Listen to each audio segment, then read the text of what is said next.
Hey guys, so great to be back. It's been a while. I'm glad I took the New Year break because, of course, this is when all the news happens. And I am going to catch you up on the most important things that went down between Wednesday and today, Saturday. And what I'm going to focus on first, you guys, is the lead story here, which is Donald Trump melting down over this damning evidence that was revealed in the Jack Smith filing, right? This was unsealed on Wednesday afternoon by Judge Chutkan. And there's lots to talk about here. I want to make sure we do three things. One, I want to deal first with Donald Trump's immediate reaction to this and kind of dispense with his meltdown. Two, I want to talk about some of the procedural arguments that some folks are making, especially on the MAGA side, that it is supposedly inappropriate that the judge would allow this document, this memo and motion to be unsealed within 60 days of an election. I'm going to address that. It's not true, but let's address that. And then third, I want to dive into the juicy parts of this so you understand exactly what Jack Smith is doing here. Now, of course, you know, there's not going to be a trial on this. However, before the election. However, this is moving forward and it is a freight train in Donald Trump's future. But before we get to that, I want to start first with some excellent news happening on the Kamala Harris campaign trail. And if you know me, you know that I am a huge Bruce Springsteen fan. No, I'm not from New Jersey. You know, I'm from Michigan, but I grew up on his albums. In particular, I have always loved the song Thunder Road. And I believe it's Mary's Dress Waves, not Sways. And please don't yell at me. I think I heard that was official, even though I had been singing that incorrectly all those years. So let's listen to Bruce Springsteen endorsing Kamala Harris and Tim Walz. This man was born in the USA. This man is a hero to so many of us, especially the working class of all stripes. So I want to play this for you. Here we go. Candidate for president in my lifetime. Sorry. Donald Trump is the most dangerous candidate for president in my lifetime. His disdain for the sanctity of our Constitution, the sanctity of democracy, the sanctity of the rule of law, and the sanctity of the peaceful transfer of power should disqualify him from the office of president ever again. He doesn't understand the meaning of this country, its history, or what it means to be deeply American. On the other hand, Kamala Harris and Tim Walz are committed to a vision of this country that respects and includes everyone, regardless of class, religion, race, your political point of view, or sexual identity. And they want to grow our economy in a way that benefits all, not just a few like me on top. That's the vision of America I've been consistently writing about for 55 years. Now, everybody sees things different, and I respect your choice as a fellow citizen. But like you, I've only got one vote, and it's one of the most precious possessions that I have. That's why, come November 5th, I'll be casting my vote for Kamala Harris and Tim Walz. Absolutely love that, right? He is going out on a limb. This might alienate some of his fan base, but this is way too important. Now, I want to also share with you, I think you already know that Liz Cheney has endorsed Kamala Harris, but she's been out on the campaign trail with Harris side by side, and they were together in Wisconsin. I got two clips here, and I want to talk to you on the other side about some of the discomfort that some Democrats have about the sort of widespread embrace of her and Dick Cheney. Okay, let's play.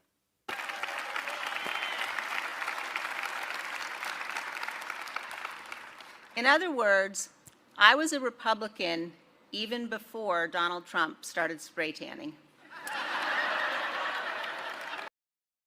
of all the things that Liz Cheney said, that is going to bother him, I think, the very most.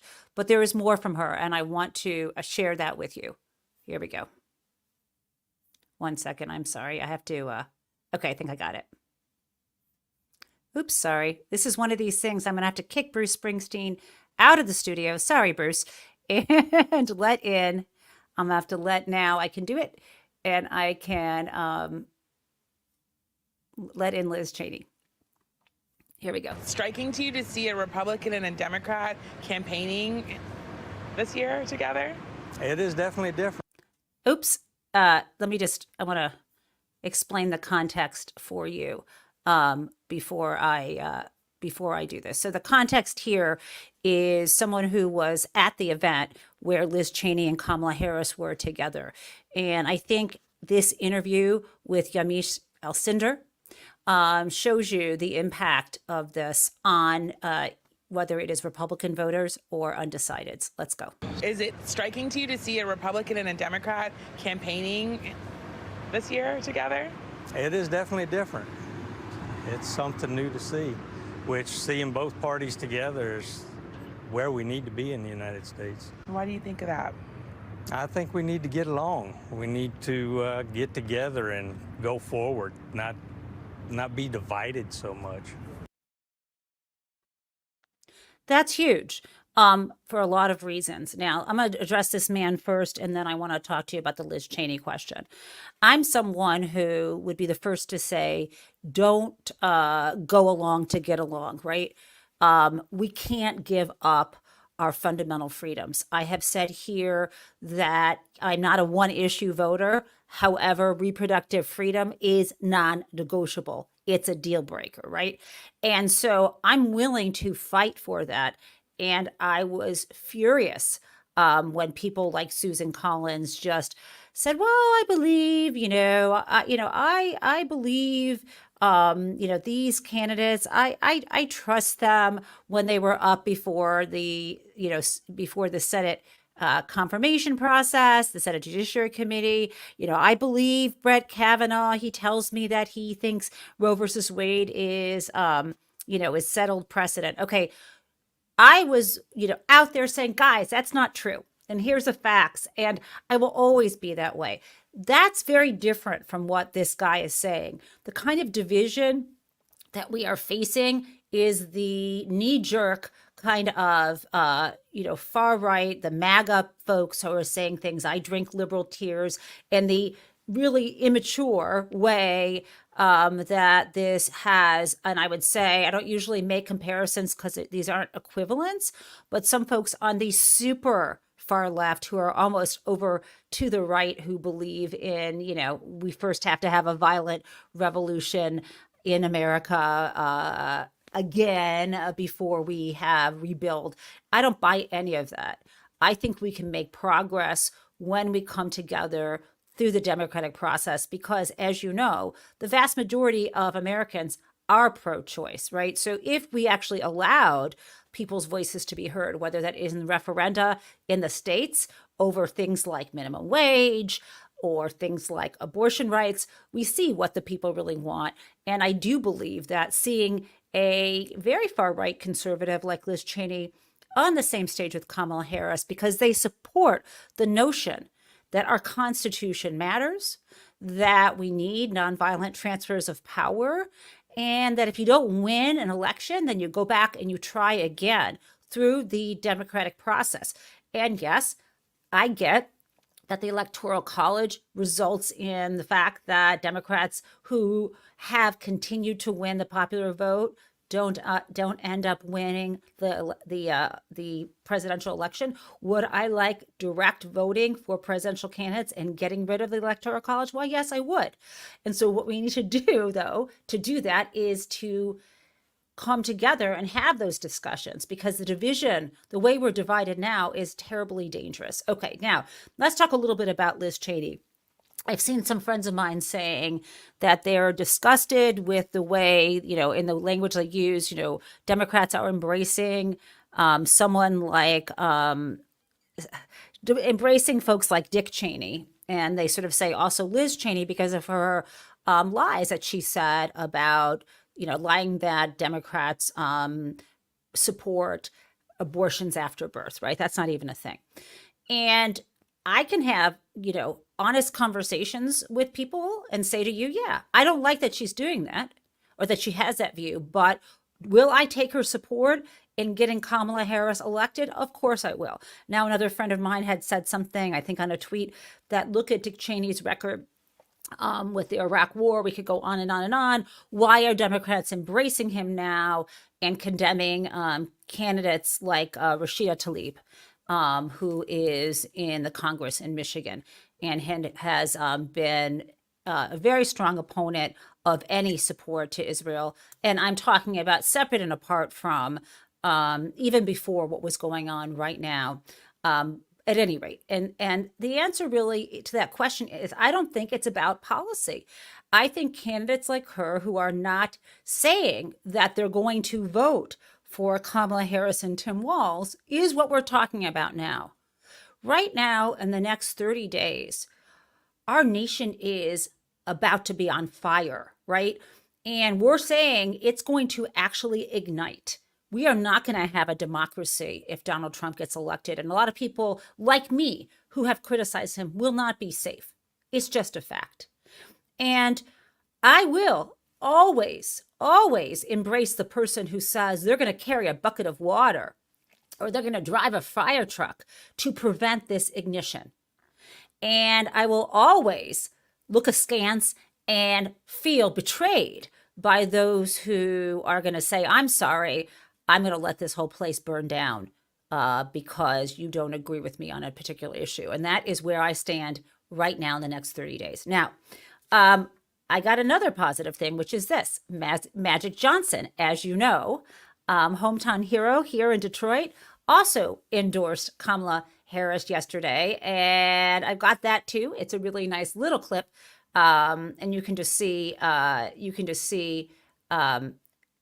how positive that is. This was, I think, in the evening yesterday in Flint, Michigan. She was also in Detroit earlier in the day. So let's hear right now from Magic Johnson. Here we go. Elect my friend Kamala Harris, President of the United States.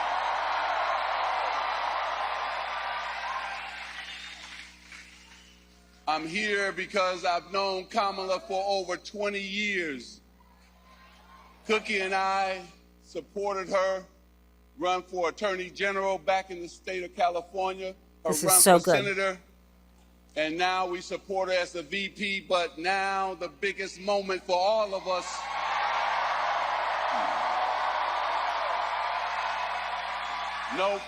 November the 5th, we have to do all we can to elect Kamala Harris as the next president of the United States.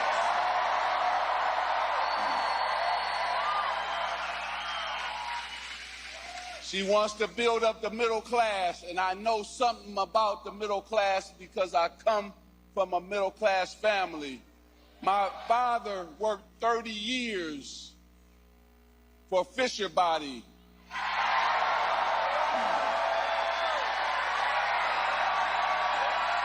Big auto country here. That is so great. So he goes, he just does this. He has a really great address. He gets really into it about getting people out to vote as well. Now, one last topic before we're going to turn to our lead story about Donald Trump melting down about the contents of Jack Smith's filing that was just unsealed by Judge Chutkan on Wednesday. I want to talk with you about jobs and how Biden and Harris compare with what Trump and Biden and Harris today compare with what Trump and Vance have to offer. So first, before I get to the jobs report from yesterday, that was incredibly excellent, I want to share with you something that Kamala Harris said in Michigan about how Donald Trump destroyed jobs in the auto industry. So let's play that first. Remembering again what Donald Trump talked about versus what he did. Then American automakers announced the closure of 6 plants when he was president, including General Motors in Warren and Stellantis in Detroit. thousands of Michigan auto workers lost their jobs. And when it came to building the cars of the future, Donald Trump sat on the sidelines and let China dominate. And then he talks down to American workers, saying we can't compete with Chinese workers.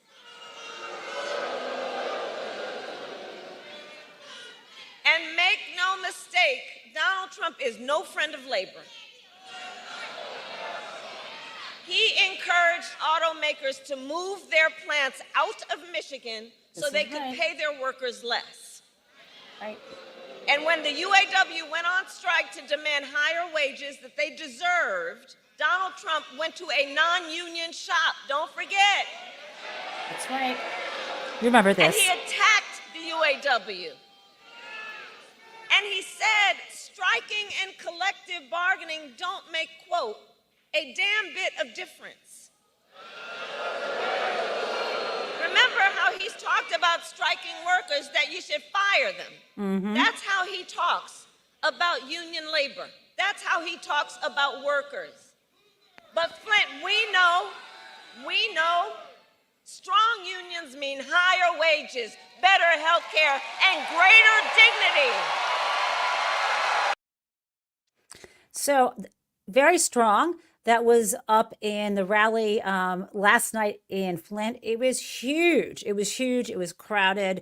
It was nothing like these rallies Donald Trump has been having in like high school gymnasiums where they've pushed everybody to the side to make it look crowded, but only like a third of the space is actually occupied.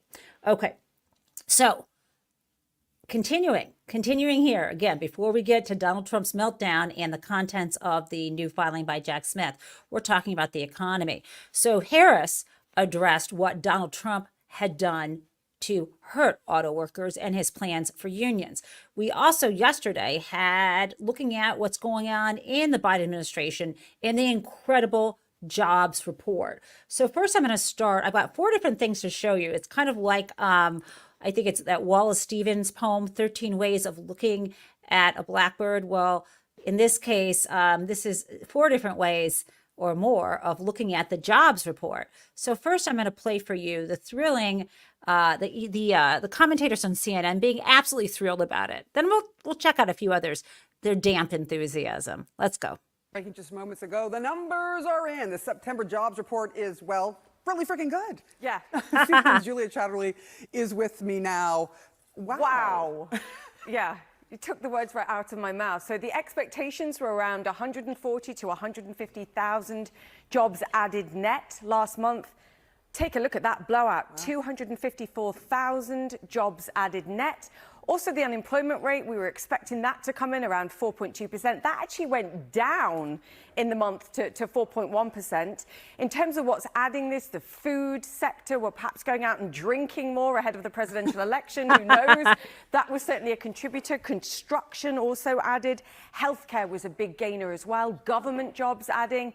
It doesn't get better for the White House and for the Harris campaign than a jobs number like this, 1 month out from the presidential election. We'll see what next month brings. That could be a bit more complicated. Hurricane Helene, of course, the strikes for Boeing, that could complicate the numbers next month. But the Federal Reserve looking at this is going to be saying, wow, we gave you a 0.5 percentage point rate cut. And you went nuts. Think yourselves lucky. So that is the sort of buoyant, exuberant response to the jobs report over on CNN. So let's peek in on seeing how Fox News handled that. We talk about the economy a lot out on the... Oops, sorry, that's not Fox News. That's Donald Trump. Let's listen to Fox News. Thoughts and news. First, we begin with a jobs report. 254,000 jobs created in September, surprisingly high. Unemployment revised down to 4.1%. July and August also revised higher, with 72,000 more jobs created than previously reported. So that was a pretty damp response to that. But even on Fox News, the guest had to show some more exuberance. Let's play. David Barton is with us this morning. Great to have you here, David. All right, strong jobs report. What do you think? Yeah, I mean, I agree with Lauren. It's really hard to put a negative spin on this. It was a good jobs report. Yeah. The unemployment rate lower, the total jobs number higher. Because I'm a long-term, big picture macroeconomist, I'm always worried about the lower labor participation force. I want more people in the workforce. But as far as the percentage of people that are in the workforce and looking for a job, a good portion of them have one. It's pretty easy right now to hold a job. Anyway, you see what he's trying to do there. I can't think of anything bad to say. Why would you want to start out that way? Okay, so those are two different views. We've got the CNN and we've got the sort of limp, Fox reaction to what is a fucking fantastic jobs report. Now, let's listen to Donald Trump, because he can't stand the truth. Remember, this is Donald Trump, the same guy who warned that if he wasn't elected in 2020, then the stock market would crash. Guess what? It's at an all-time high. He's saying the same thing now.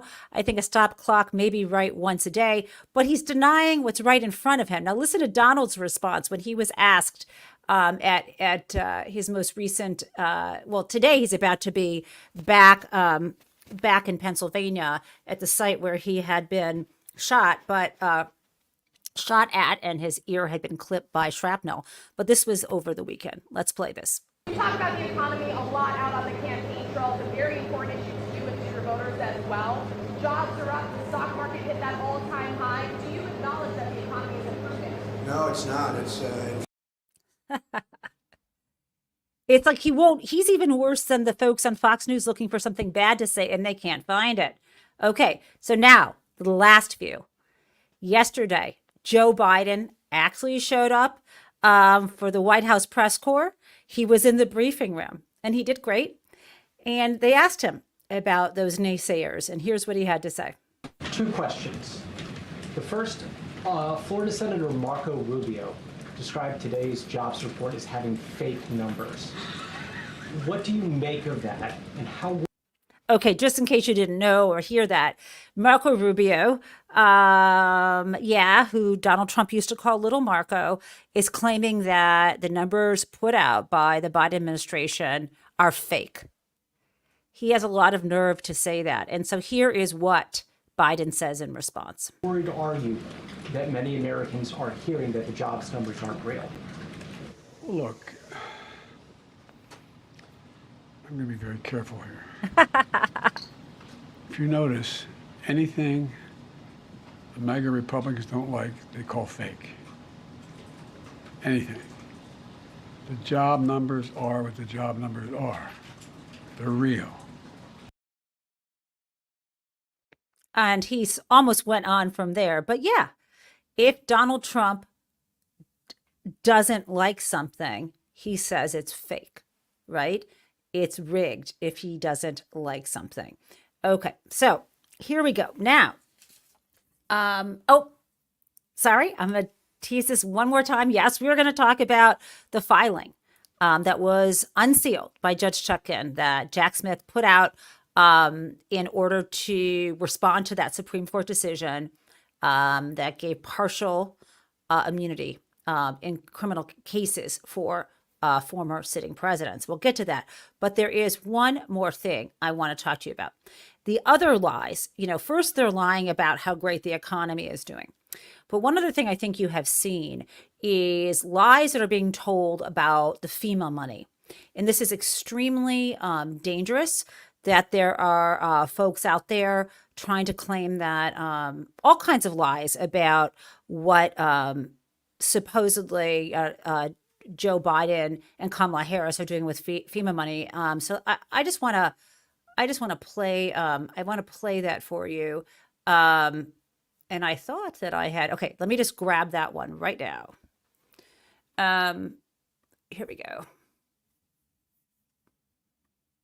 A moment to fact check a claim that is spreading far and wide about FEMA disaster funding. Let's first listen to what we're hearing from former President Donald Trump. They stole the FEMA money just like they stole it from a bank so they could give it to their illegal immigrants that they want to have vote for them this season. And Republican Congressman Mike Waltz said on this show yesterday about people struggling with Helene's aftermath. This is what he said. They're hearing from the DHS secretary they're out of money to help them, but they still have money to help people who have come to this country illegally. I think that's wrong on the face of it. I want to go through the facts here. One, it is illegal for undocumented immigrants to vote in presidential elections.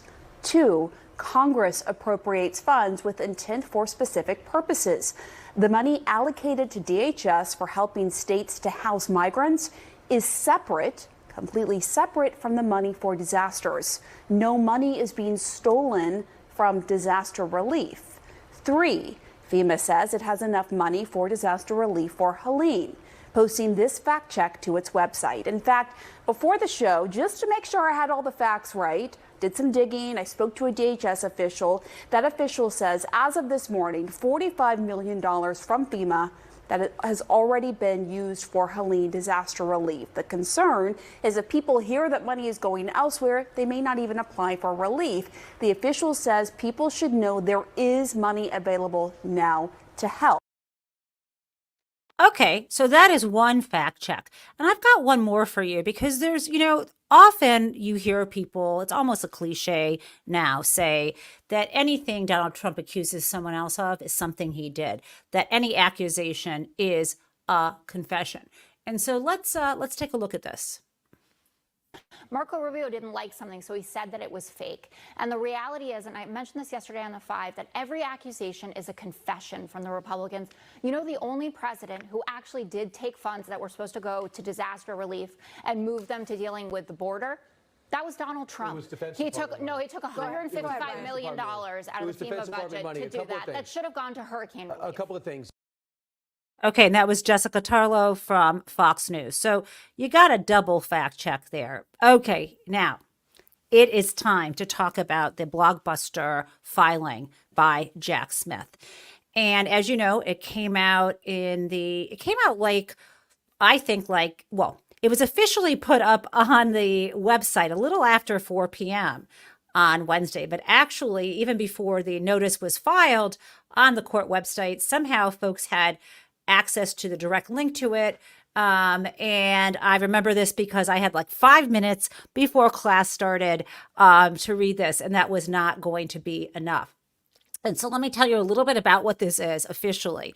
This was a motion made by Jack Smith on behalf of the U.S. government, and it's titled Government's Motion for Immunity Determination. This is the 165-page document that was filed by Jack Smith and first was filed under seal with an additional filing for the judge to look at, also under seal, with just a few things redacted. And there were folks who, in advance of this, thought that, there was going to be pages and pages and pages of redactions. Hardly. There are very few redactions. Most of them are names of people. And what is so thrilling is that the folks over at Just Security, including Ryan Goodman, law professor, have put up a version for us to look at, guys, where all the names are revealed, because the names are sort of in code. So I'm going to share with you right now. I think I can do this real quick. I'm going to share this screen with you. And I think I can do this. Oh, yes. Here, guys. Look at this. I'm hoping, you can see it. So if you look at this, and I realize I make myself as tiny as I can here. Here we go. You can see what I'm looking at here. And I think you can probably see my cursor. So do you see these places where it will say CC1? And that is co-conspirator 1. And you see Giuliani's names typed over it. This is because folks who have gone through this and looked at these descriptions and recognize information associated with these people that is already in the public record, went through and did this for us. And I will share in the community spot on YouTube after the show a link to this so you can have it as well. And then you can also see, some people are CCs, which means co-conspirators, and other have the letter P, which is referred to as private agent. And so you can, and I'm gonna remove that right now.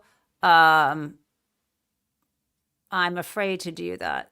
So I'm going to actually play you. I'm afraid if I remove it, there will be trouble. So what I'm going to do now is present for you Donald Trump's reaction to this, and then I'll get back to a conversation about this. Here we go. That special counsel Jack Smith had filed court documents calling your actions in the aftermath of the 2020 election, quote, a private criminal effort. Can you respond to that? He's a deranged person. I call him deranged Jack Smith. He just lost the big documents case. That was the biggest of them all. They said the documents case, and they said that was the toughest of them all. Let me tell you, we just won it, and it was won strongly and completely, and it was a total victory in Florida. And he is a person who is trying, and he works for Kamala and he works for Joe. This was a weaponization of government, and that's why it was released 30 days before the election. And it's nothing new in there, by the way, nothing new. They rigged the election. I didn't rig the election. They should have never allowed the information to come before the public. But they did that because they want to hurt you with the election. It's pure election interference to get an incompetent person like Kamala. She's grossly incompetent. She's more incompetent. Okay, couple things. One, no, he did not win or have a total victory in Jack Smith's case about the national security documents he was keeping and hoarding and refusing to give back in Florida. Instead, as you know, Judge Aileen Cannon dismissed the case on the baseless grounds that somehow the way that Jack Smith was appointed as special counsel, which has been the way it's been done for ages, even when there were special prosecutors, is unconstitutional. So that is being appealed, and that is not going to hold up. So even if he's calling it a total victory, it's not. It's a technicality. It's a roadblock put in the way by his judge, his, as Mary calls him, personal pocket judge, Aileen Cannon in Florida. Now, as for this particular case, and I told you we'd get to this first, this argument that it's inappropriate, that he's blaming, let me just back up. He's saying that Jack Smith is releasing this document within 30 days of an election, and he's referencing the Department of Justice internal policy that cases not be filed within a certain number of days before an election. Now, let's back up. Number one, Jack Smith did not release this. Federal Judge Tanya Chutkan released this, period. As part of this, we have heard before, Tanya Chutkan does not care that Donald Trump has decided to run for election. This is an indictment, and it's an indictment under federal criminal statutes, and she will treat Donald Trump no differently from any other defendant. And she made that clear. Okay. In addition to that, as you know, it takes a lot of chutzpah for Donald Trump to complain that this is being revealed now when he and his lawyers have done everything in their power to delay this case. And furthermore, it is the United States Supreme Court who interfered in that, decided that they were not going to take it up before it, this appeal on immunity went up to the DC Circuit, waited for that decision to come down, took the case, and then dawdled. I think they took the case like in February of 2024 and dawdled until early July to come down with their decision. And then even waited beyond July because there's the official releasing of this, remanding of it back down to Judge Chutkan. So all of the delays that have been put in place have been delays orchestrated by Donald Trump. He has benefited from these. And, here Judge Chutkan is doing her job. She was asked to release this. She decided to do this, and she has done that. So let's dispense with that idea. Secondly, something else he's talking about is, well, there's nothing new here. So I got to tie this to something that has been going on at the in the aftermath of the vice presidential debate, right? there are, just like JD Vance said, I want to move forward. No one wants to talk about January, about the 2020 election and January 6th, 2021. No one wants to talk about that. Who cares about that? We'll move forward, right? Well, guess what? Donald Trump wants to talk about that. Every opportunity that he gets, he repeats the big lie and claims that the election was rigged and that he won the election. So how at all could it be inappropriate? In fact, it is a requirement that people continue to say that is not true. Okay.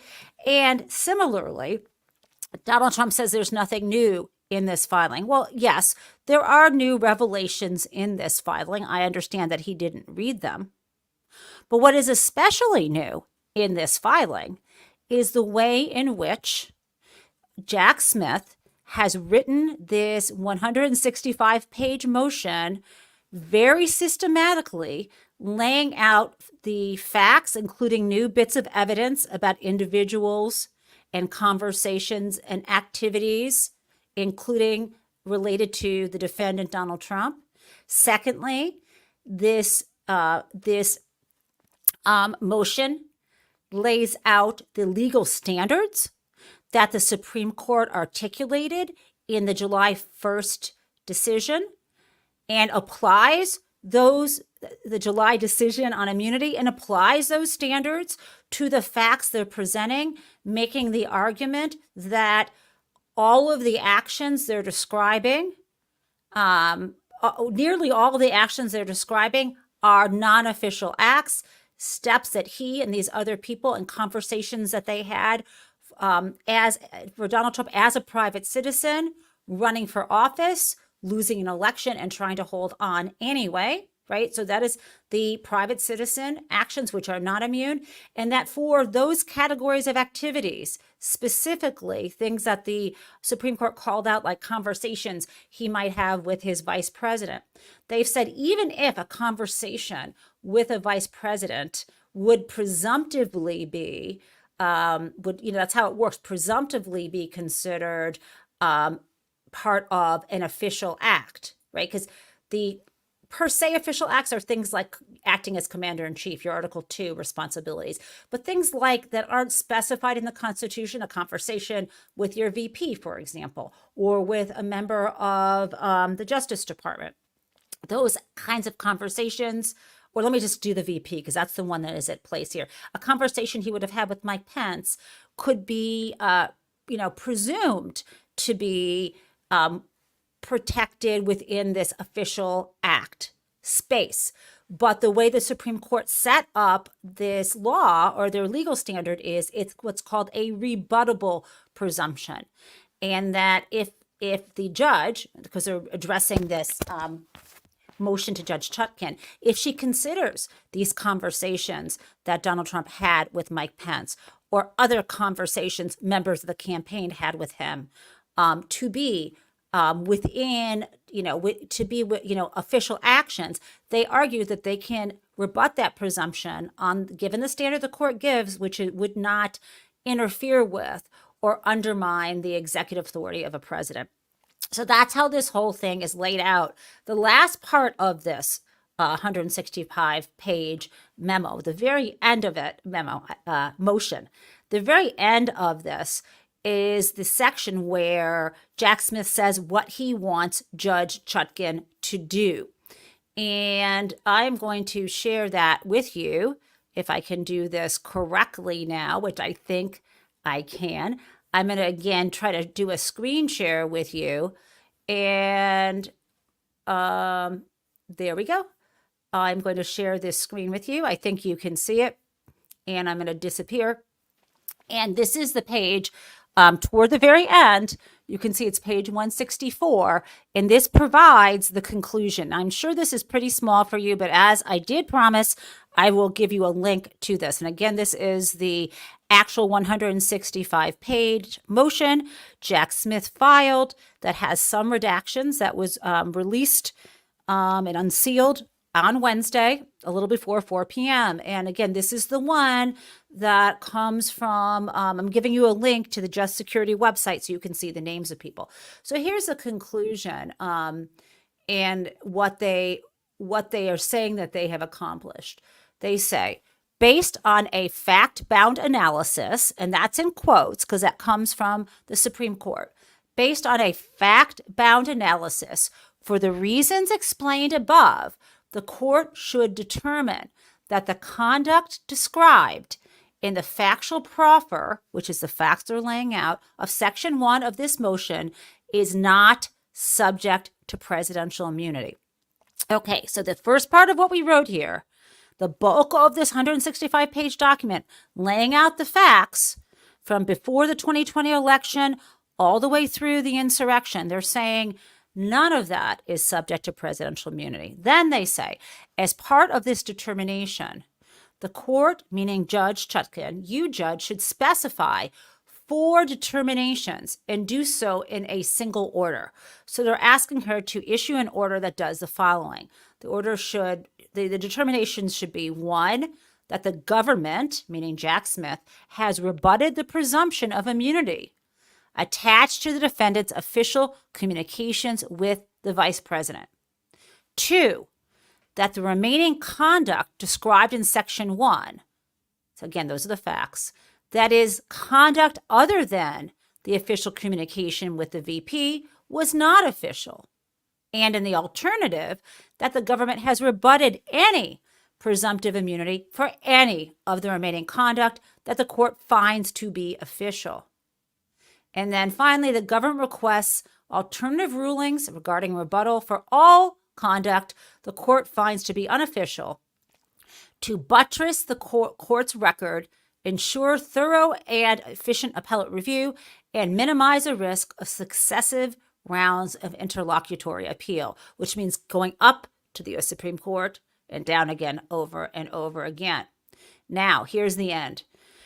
Furthermore, based on the determination that all the conduct described in Section 1 is not immune from prosecution, and because Section 1, again, that's a factual section, encompasses all the allegations in the superseding indictment, the court, meaning Judge Chutkan, should further specify 3, that the defendant is subject to trial on the superseding indictment, and 4, that the government is not prohibited at trial from using evidence of the conduct described in Section 1, subject at a later date to non-immunity based objections, and this court's admissibility rulings under federal rules of evidence.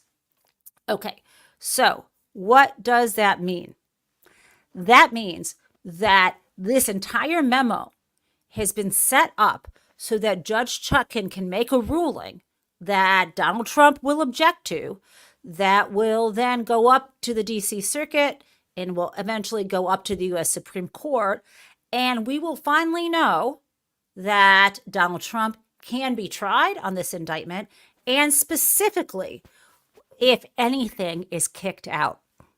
And what is critical, guys, what must not be thrown out are these conversations and this pressure on Mike Pence. Now, even if that got pulled out of this indictment, I think there's a lot more in here that still works, because I saw in this indictment evidence that I don't believe I had seen before about Donald Trump's direct involvement in great detail and regularly in the decision to mislead these fake electors and have them engage in an illegal process to put themselves forward as real electors to be given to Mike Pence for the purpose of giving him cover to either throw out the electoral votes on January 6th or entirely and throw it to the states, or to choose the new electors and confuse everything and therefore throw everything into chaos. I think there's enough here, no matter how this goes, but that's the key thing. Now, I want to now hit on before we leave a couple of other things about what's in here.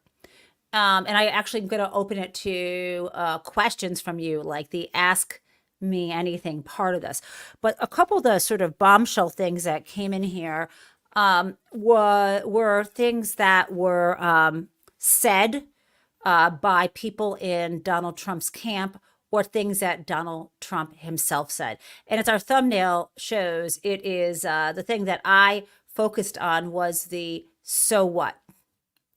And specifically, we all knew that he was very angry at Mike Pence. And this very lengthy motion goes through all the examples of conversations he had with Mike, conversations with VP Pence, conversations he had with others about Pence, the effort behind the scenes with everyone trying to pressure Mike Pence to violate the law and either throw out the electors or choose the alternative ones that were not valid. All of that pressure came from inside and also on tweets, right? And Donald Trump went to that effort thinking he could exert this pressure. And of course, Mike Pence resisted it and made it clear that he was going to resist it. And that's why, when he realized that, when he was on the ellipse and he understood that there was no other opportunity other than a violent mob to storm the Capitol, he wasn't very troubled, right? He sets himself up in the executive dining room and just watches the scene unfold. And what you get to then, my friends, is on page, this is on page 142, and I'm going to share this screen with you because I think you will especially like this. I'm going to share this window with you. Here we go.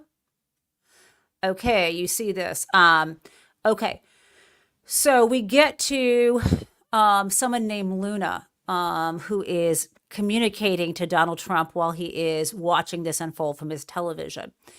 And upon receiving a phone call alerting him that Pence had been taken to a secure location, Luna, who is P15, private actor 15, rushed to the dining room to inform the defendant, meaning Donald Trump, in hopes that Donald would take action to ensure Pence's safety. Instead, after Luna delivered the news, the defendant looked at him and said, "So what?" So what? Now, there's something else on this page that is also very important, guys, which is this. And that I'm going to break to one last story before Crazy Town.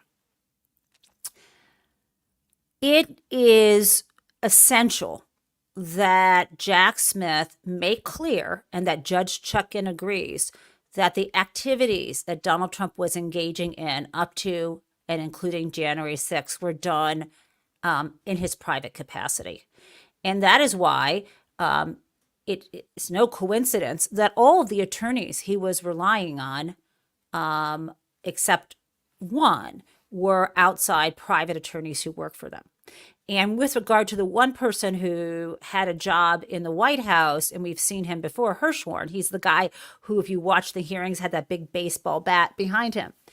Although he worked in the White House, he was not acting as a lawyer. He was acting as a liaison between the campaign, giving information to Donald Trump, including constantly information to him, telling him he lost the election.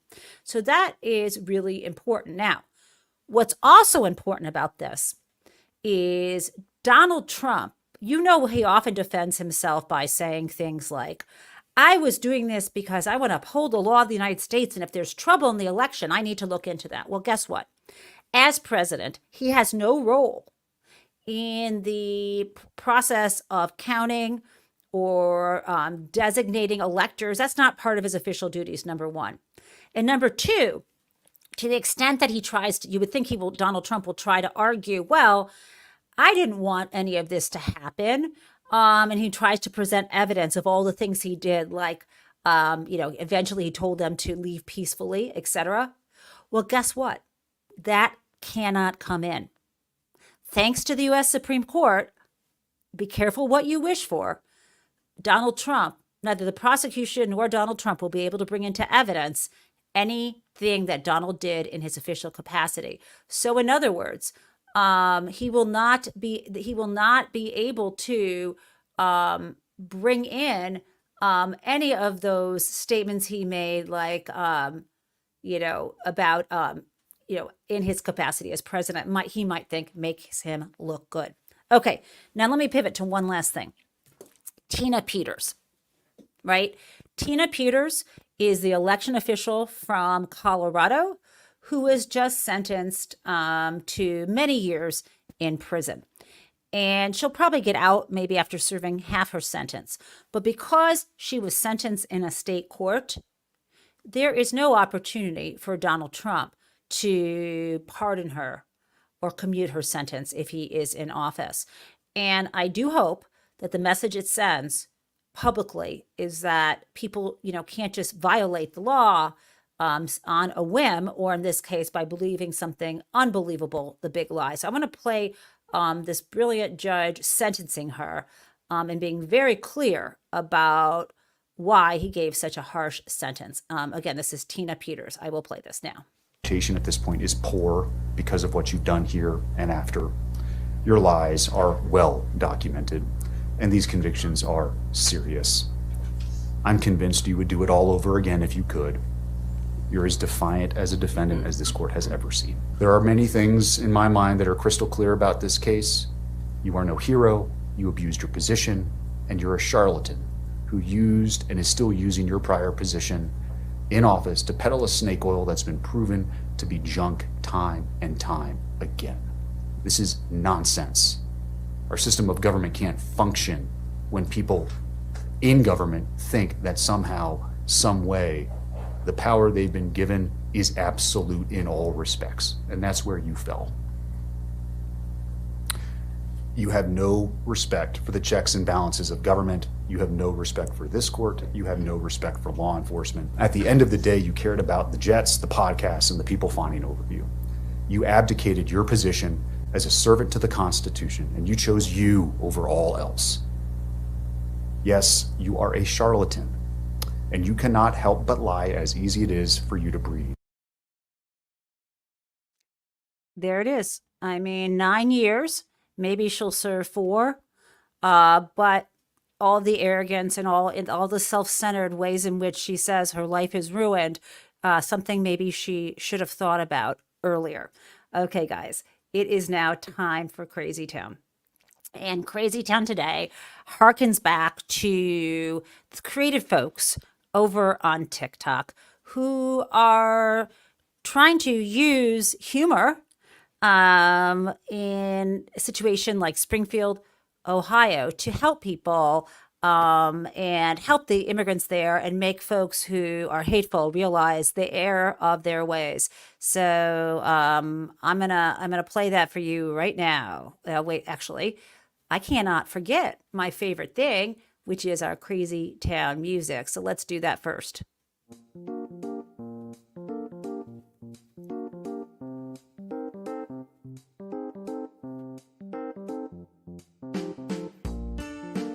My name is Amanda Richardson. I was born in Springfield and I've lived here most of my life.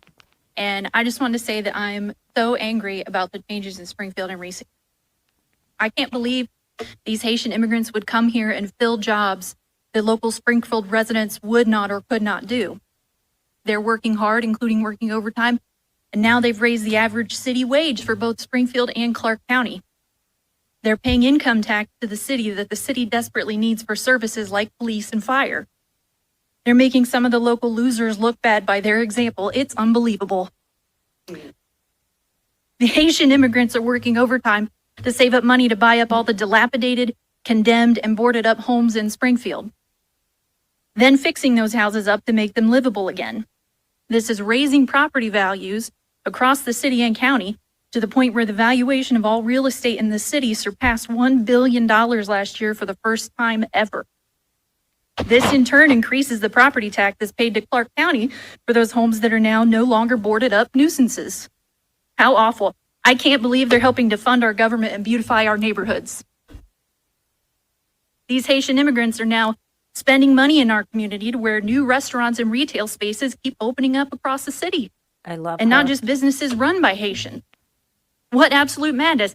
Now we have new businesses in town generating more tax revenue for our city and county. I have a good paying job with great benefits.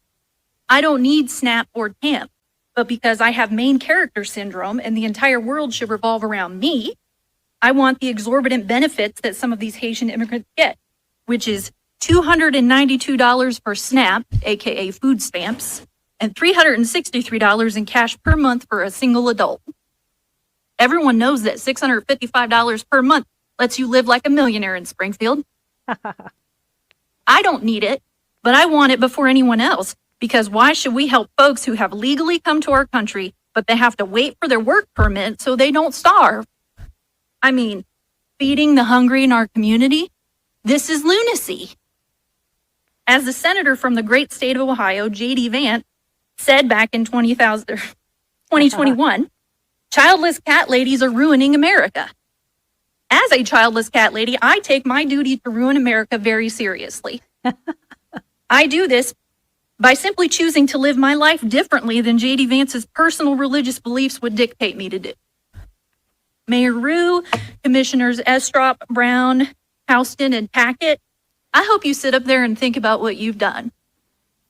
Because of your support of the Haitian community and the rest of Springfield and Clark County, how am I supposed to ruin America if I can't even ruin Springfield first? I am so disappointed in you. Thank you. Gayacy Jones. So I just love that. The irony is thick. And I realized, guys, that I had promised you, and I guess we'll do it on Monday, to do an Ask Me Anything. But let's, on Monday, because there's going to be a lot to talk about, do then. Because Monday is the first day of the U.S. Supreme Court's term. And there are a lot of cases that they've agreed to hear on the docket. And we can, at the very least, tee up the ones that are going to be happening this week and highlight a few that I think we should be keeping our eyes on. And so until then, love you guys. Glad to be back and have a fantastic afternoon. See you, Jen Taub Live, every Monday through Friday at 8 a.m. And remember, smash that button that will let you subscribe. We've made it past 5,000. Now, who knows what our next goal should be. Let's say 10,000 and after that, 1 million. Okay, love you guys. Have a great day.